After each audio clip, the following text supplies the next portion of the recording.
When I was around 7, my toothless brother and I, on long, boring taxi rides in Syria, would indulge in imperialistic fantasies of how we wanted to take over the country outside our windows. My parents would quickly crush these imperial conquests by warning, "Shh, you'll get taken by Secret Service if they hear you." The walls everywhere, we were told, could hear our revolutionary ideas and would send us to prison. Whereas children here had ghosts and the boogeyman, our equivalents were our governments. Fast forward to 2010.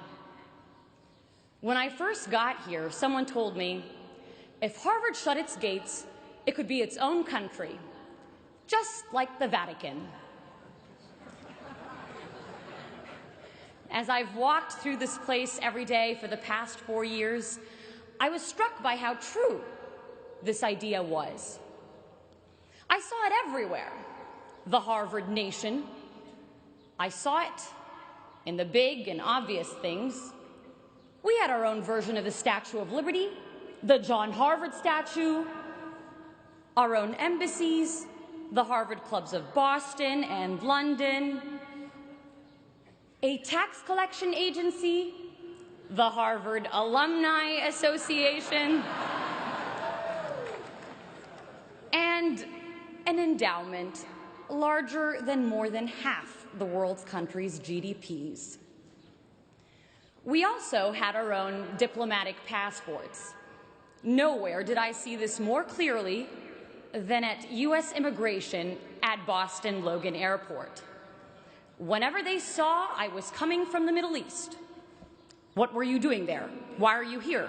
Why did God make you from the Middle East?" But I made sure I dressed like our overly proud Harvard dads, with Harvard hat, Harvard shirt, Harvard shorts, and Harvard underwear. And as soon as they saw I was a citizen of Harvard, "Oh, you go to Harvard? Surely you must not be a national security threat. Welcome to America." And suddenly, all the gates to the American dream opened wide. I saw it everywhere, this Harvard Nation, but I saw it not just in the hard structures, but more importantly, in its invisible institutions, the invisible scaffolds around and undergirding the hard institutions. I saw it in the quarreling columns of the Crimson newspaper, its kung fu fights of ideas and lively student debates, with the potency to propel policy changes by the next morning's print. I saw it in our cluttered bulletin boards, bustling with life, with announcements of student-led conferences, Broadway-worthy shows, and dorm room projects turned world's next Facebook, smothering each other for our cursory glimpse. A trivial detail, these cluttered boards that often slip notice. But where some saw papers, I saw passions, purpose, creativity. I saw a heartbeat of civic community's vivacity. My parents' countries were places where institutional dysfunction killed off this social dynamism and vibrant productivity, and so I felt acutely here the value of civil society and living, breathing institutions. My time here would give me a working model of a better world. Not only that, but that sense of empowerment to initiate change. You see, with those spying walls still lurking in my memory that constrained the little Napoleons in my brother and me, you might imagine my shock when, in one of my first classes here, I suddenly found myself debating a president. So it's the 1990s. Our negotiations class professor set the stage. A war is about to break out between Ecuador and Peru. How will you stop it? I raised my hand to respond. Wait, Professor Shapiro stopped me. Tell the president what to do. And in walked the Ecuadorian president. In bringing the president to me, in having me speak to and question a shaper of history and experience the value he saw in my view, Harvard would make me feel I too could be him. I too had the power to shape history and not just be passively shaped by it.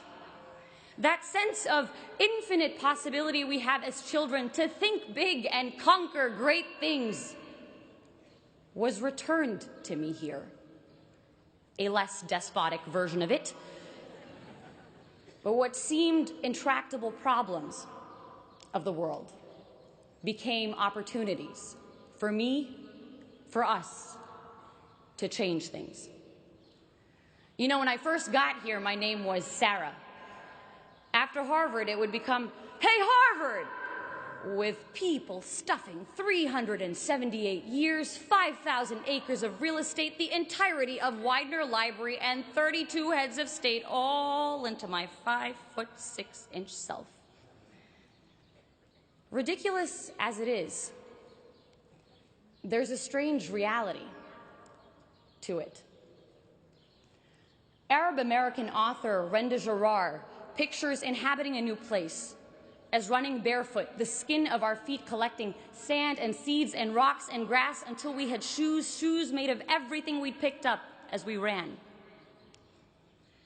And running through Harvard Yard over the past 4 years, the skin of our feet collecting a world of experiences.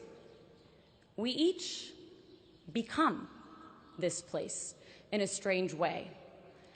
Each of us picking up bits of people and history and ideas that changed the way we saw the world. Accumulations I hope we will continue to wear on our souls and leave a footprint of all the best we took from Harvard Yard on our new destinations. And that's why I am hopeful for the future.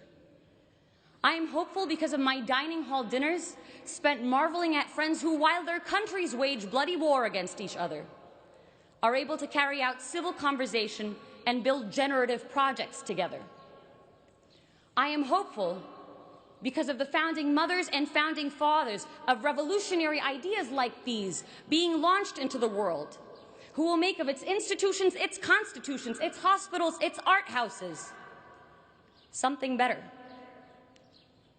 We hear a lot in the news about an Arab Spring. This graduation is sending 6,000 revolutions into the world, and the 6,000 revolutions graduating as part of the class of 2014. If we take those revolutions, those great ideas sparked behind Chipotle burritos and Starbucks coffee cups in our version of Tahrir Square, Harvard Square, out with us into the real world, into the real Tahrir Squares, and make something of them. Revolutions not in arms, but in minds, more powerful and permanent and pervasive. For this isn't a Ukrainian revolution or an Arab Spring, but a global revolution. This is the Harvard Spring of 2014. This is the Harvard Spring.